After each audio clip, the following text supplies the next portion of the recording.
another lovely day begins. For ghosts and ghouls with greenish skin. So close your eyes and you will find that you've arrived in Frightenstein. Perhaps the Count will find a way to make his monster work today. If he solves this monster mania, he can return to Transylvania. So welcome where the sun won't shine, to the castle of Count Frightenstein.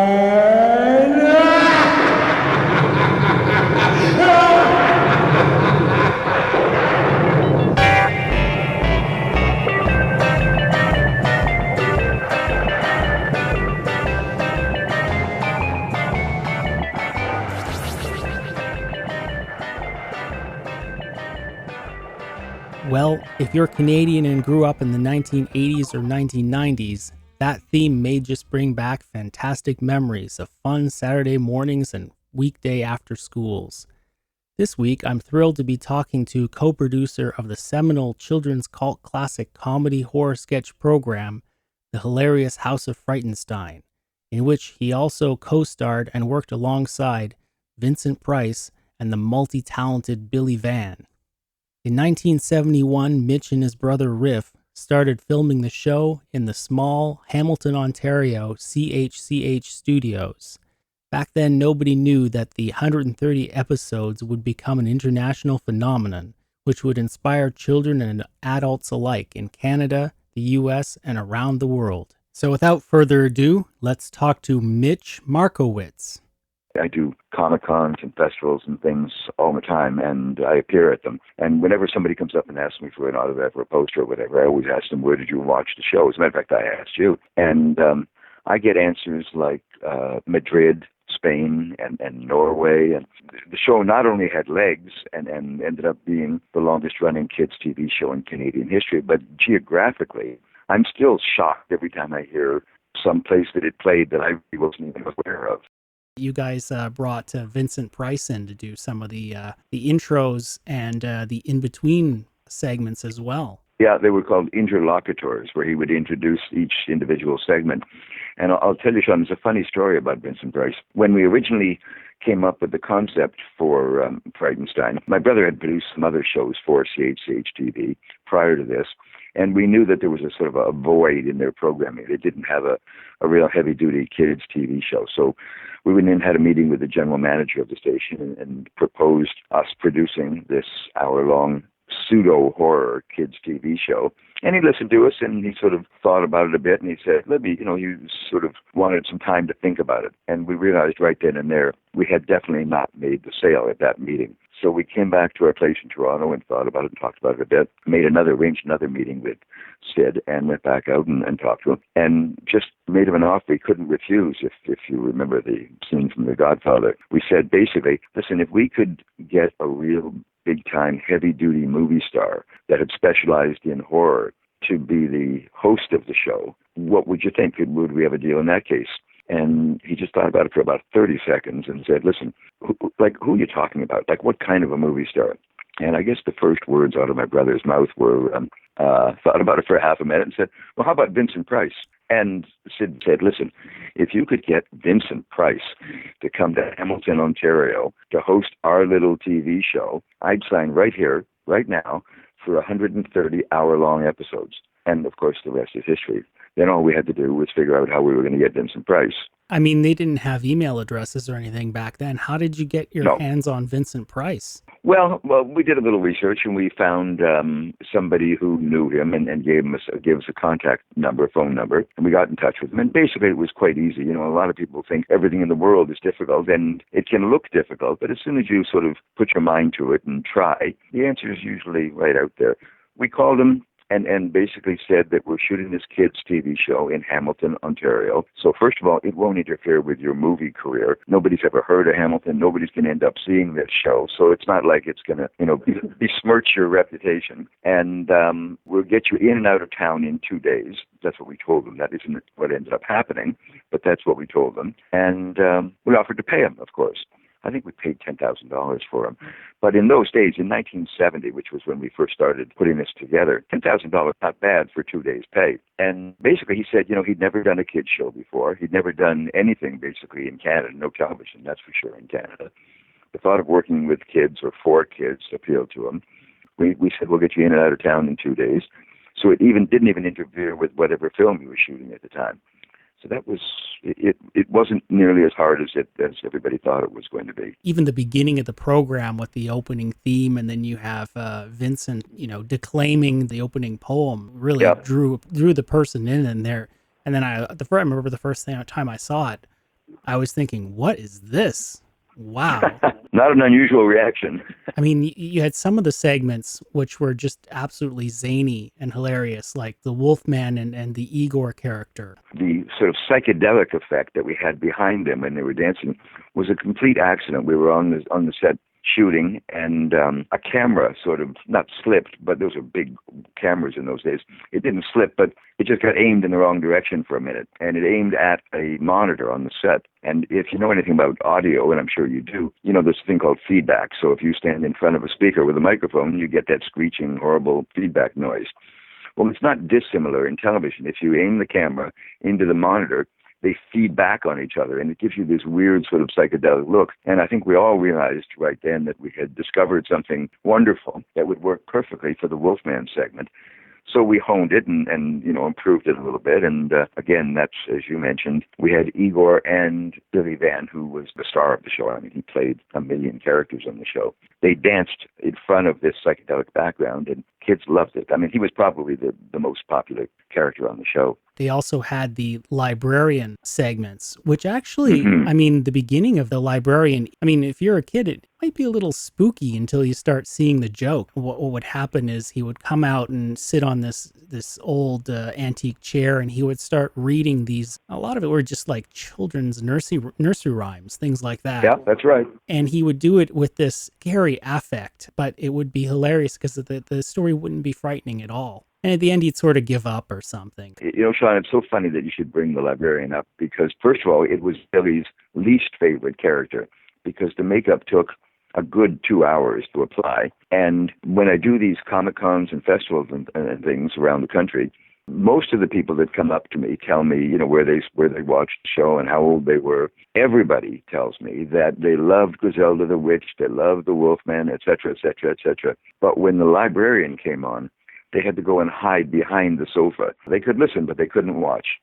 So another character that I found fascinating was the physics teacher. The professor. The professor, this was like genuine science education. He was a real professor. And I don't think, you're probably not old enough to know where we saw him originally. But my brother and I both grew up watching the Johnny Carson show religiously, like every night. And Professor Julius Sumner Miller was a regular guest on his show, and we saw him. And when we started to do the sort of brainstorming for Frightenstein, and we thought, you know what, this guy is wonderful. He'll add a great educational component to the show, and he looks, sounds, and acts like he really lives in a scary castle. So he was a perfect find for us. This wasn't, simple baking soda with vinegar kind of science. He was, oh no, like some of it almost looked like college level. It was kind of interesting. Well, I'll give you a little insight into him. He went to school with Albert Einstein. He was a very interesting, intelligent man. He was a bit of a trip. He really was. And he had a very strong New England accent. So when he wanted one of us, he would, instead of using our first name, he would just go, Markowitz, can I see you over here for a moment? It was a real trip.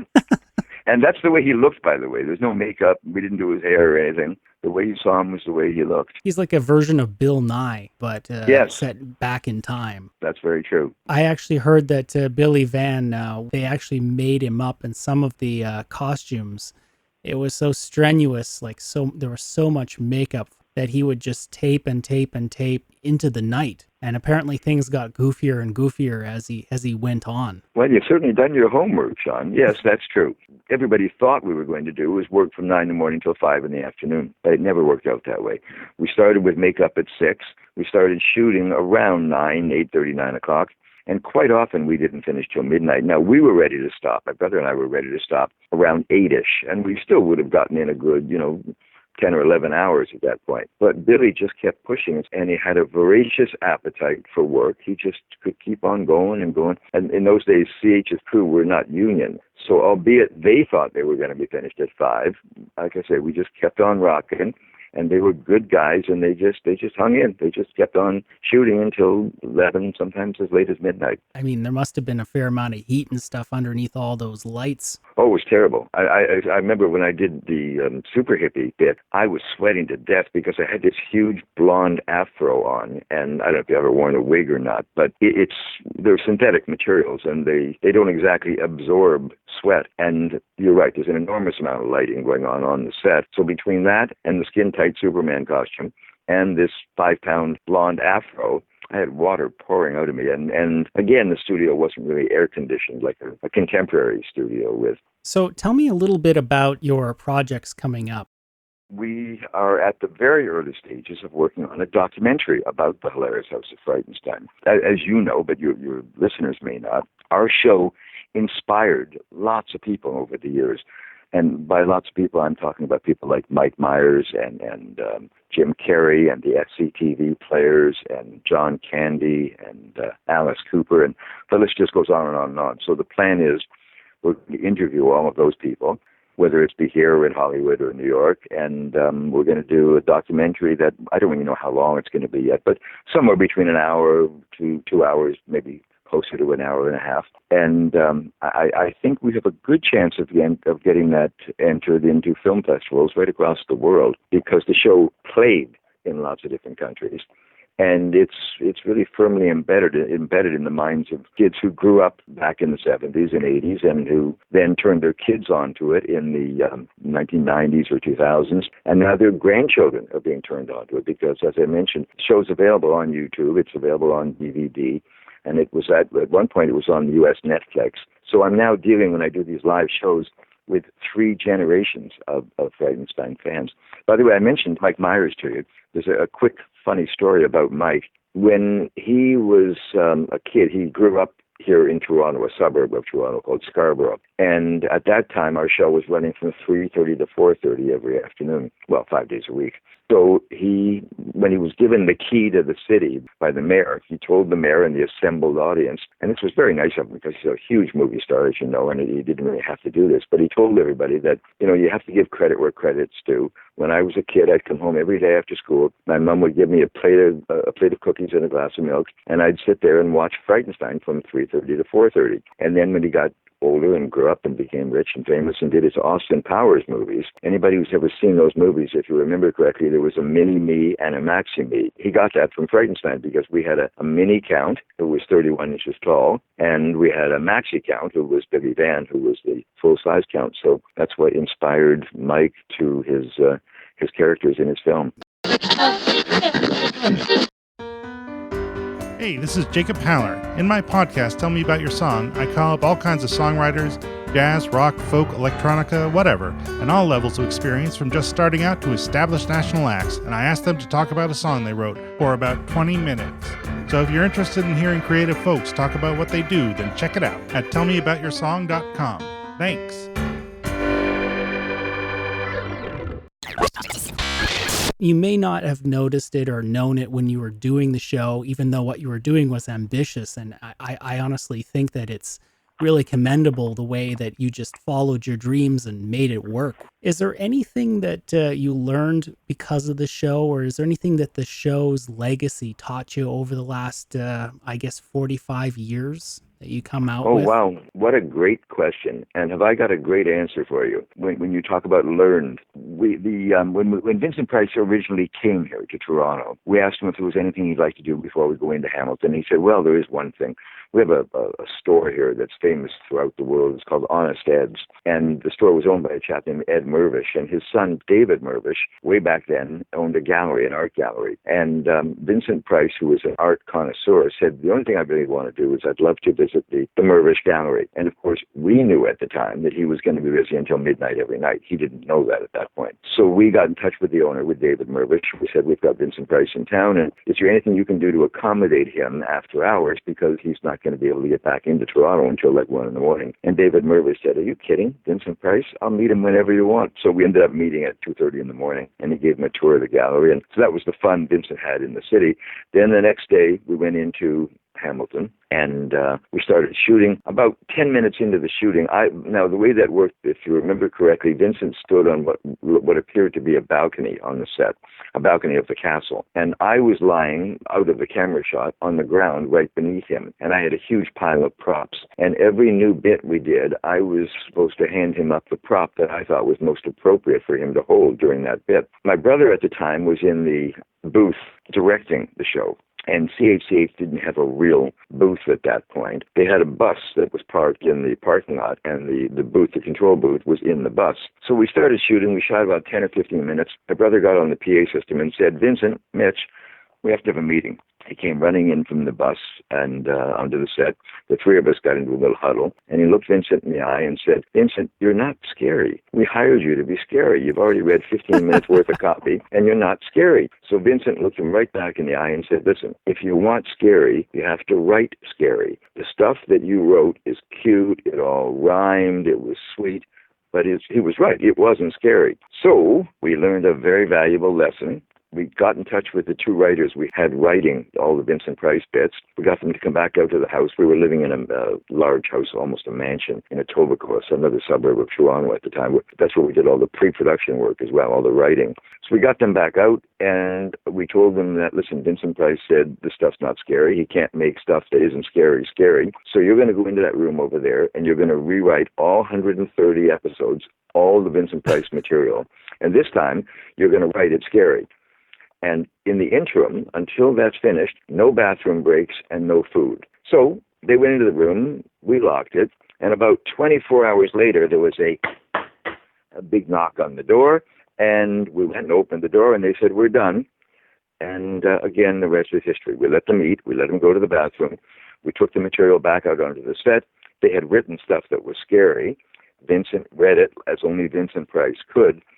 And that comes back to your question, is there anything we learned? Yeah, there sure is. If you want something scary, you have to write it scary. If you want, whatever you want, you have to put in front of the performer, because they can't make magic. They can't just take sweet little rhymes and make them into something scary. So I think we both learned a life lesson there. And obviously you can take the lesson elsewhere. I mean, it doesn't have to be just the scary part. Mitch, thanks so much for being on the show. My pleasure. Good talking to you again. Have a happy Canada weekend, what's left of it. And the same to your viewers. Actually, I forgot. By the time this show airs, Canada Day was behind us, and we all had a great Canada Day.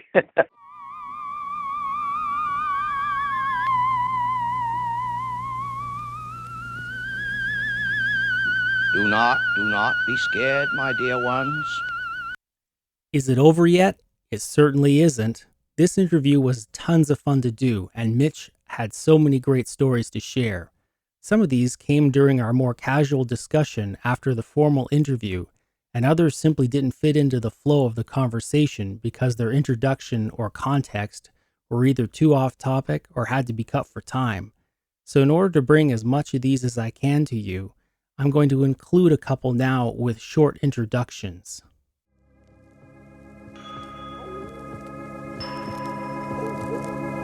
Earlier, we discussed the librarian, whose makeup was extraordinary and exceptional for not only a Canadian children's production, but for any television spot or movie in the 1970s.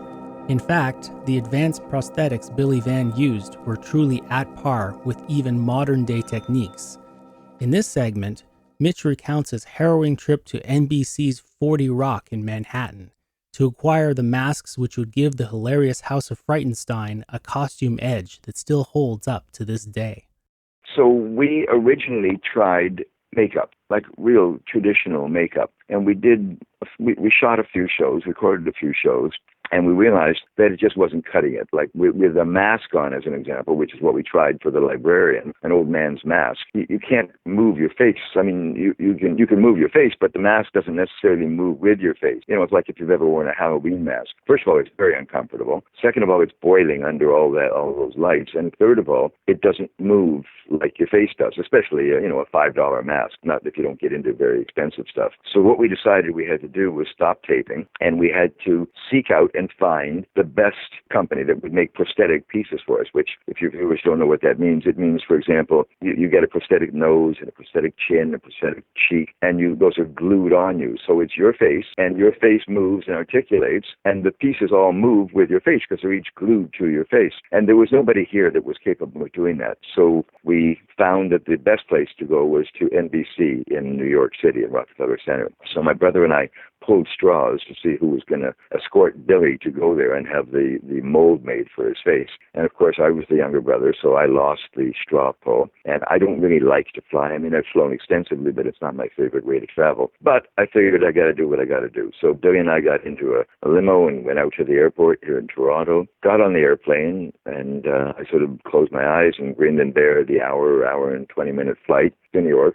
And I just assumed that when we got to New York, we'd land there, go out into the reception area, and there would be somebody standing there with a sign that says Markowitz or Frightenstein or something there to pick us up, a limousine or something, a cab. Anyway, much to my dismay, that isn't what happened. What I didn't realize was my brother had made arrangements for us to go right from the departure section of the airport over to the helicopter section. And the only thing scarier than flying in an airplane, as you may or may not know, is flying in a helicopter. But it gets worse.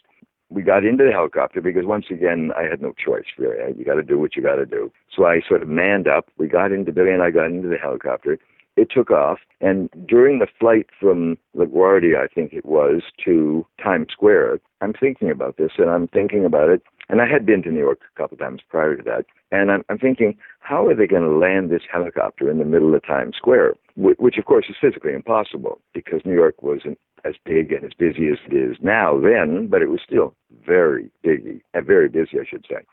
Anyway, make a long story short, when it came time to approach Rockefeller Center, which is, I think, a 40-story building, I realized how they were going to do it. They landed that thing on the roof of NBC building and 40 Rock. And I have to tell you, Sean, I got out of that helicopter and I had to go and change my pants. I mean, I was so freaked out having to land that helicopter on top of this 40-story building. Anyway, we went in and they made the mold for Billy's face, which took a couple of hours. They made sure it came out perfectly, and then they said goodbye to us and they let us go. And then from there, they pour rubber into that, and they take the mold of your face, and they then build the prosthetic pieces, whether it be nose or cheeks or chins, because each character had different pieces. And they make them so they will fit on your cheeks and your chin and your nose. They ship them to us a couple of weeks later. And again, the rest is history. I mean, they were terrific prosthetic pieces. They were the best people in the country to make them. And albeit it was very expensive, it was worth it because that was unquestionably the best makeup, if you will, that any television show that ever came out of Canada ever had. I mean, it was phenomenal. That librarian looked like a 90-year-old man, and Griselda looked like a witch, and et cetera, et cetera.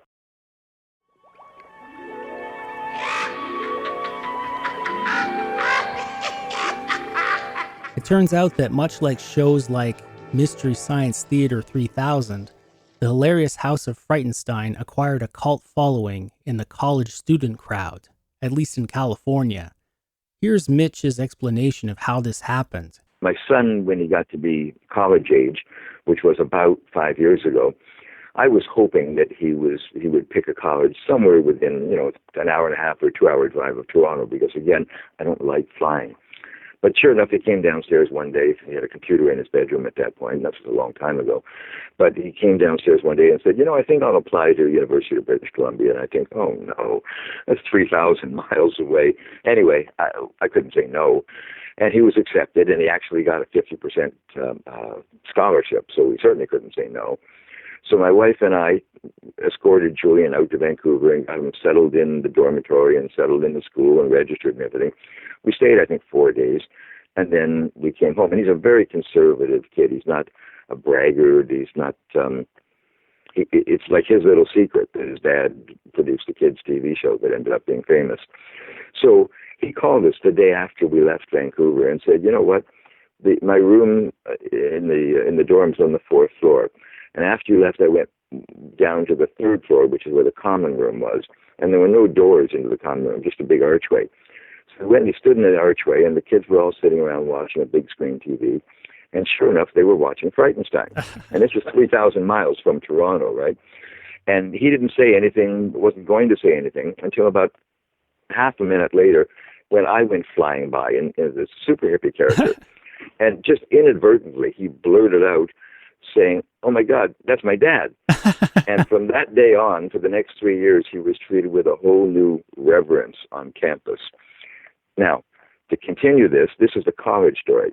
When Frightenstein was sold in the U.S., Westinghouse was the syndicator at the time.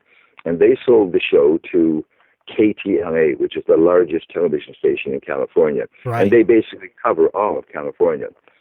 So when the suits at KTLA got the first episode, they all got together and watched it, scratching their heads. And they couldn't figure out what the heck are they going to do with this show, because clearly it wasn't what it was supposed to be. We sold it as ostensibly it was a kid's show. But truthfully, the horror, the humor was way above the level of most 5 or 6 year old kids. That's what I noticed too. Yeah. So in their final judgment, what they decided to do was they ran our show from 11:30 to 12:30 at night, opposite Johnny Carson's Tonight Show. And California has a huge number of colleges and universities all around the state. And right now there's 2.1 million college students in California. So back then there weren't that many, but it was still a huge college crowd out there. And what the college kids would do, if you remember Johnny Carson at all, he was a very conservative kind of guy. He was a Midwest guy. And he shivered when Tiny Tim came on his show. That's how conservative he was. So what would happen is the college kids would all start to get high at 10:30 or 11 o'clock at night. By 11:30, they were all stoned out of their minds. And they would watch Frightenstein for an hour instead of Johnny Carson. So more often than not, the Hilarious House of Frightenstein got higher ratings than Johnny Carson's Tonight Show in California.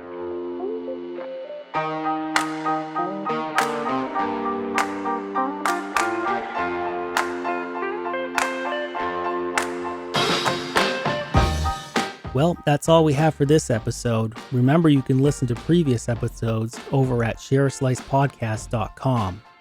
Going to be in Hamilton, Ontario this weekend? If so, you can catch Mitch tonight, Friday, July 8th at Haunted Evening at Hamilton Place, which is put on by Spooky Steph from Haunted Hamilton.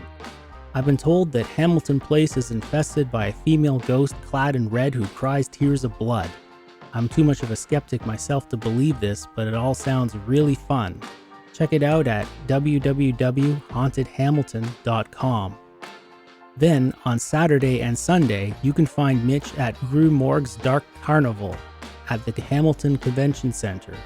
He'll be joined there by Guillermo del Toro of Hellboy 1 and Hellboy 2, Bill Moseley from Texas Chainsaw Massacre 2, and ghoulish Gary Pullen will also be there. Check it out at darkcarnivalexpo.com. You can also follow Mitch on Twitter at I'mTVSuperHippie with a Y. There'll be a link posted with the show notes. If you like this show, please remember to give it a 5-star review on iTunes. There's a link for you to get to the iTunes profile over at shareslicepodcast.com. Intro and outro music for this podcast is by Chromatics Music, and it's used with permission. Other musical segments are from the Hilarious House of Frightenstein. You can find full episodes on YouTube to watch. Please go check these out. They're tons of fun. Well, thanks so much for listening, and I hope you come back next week.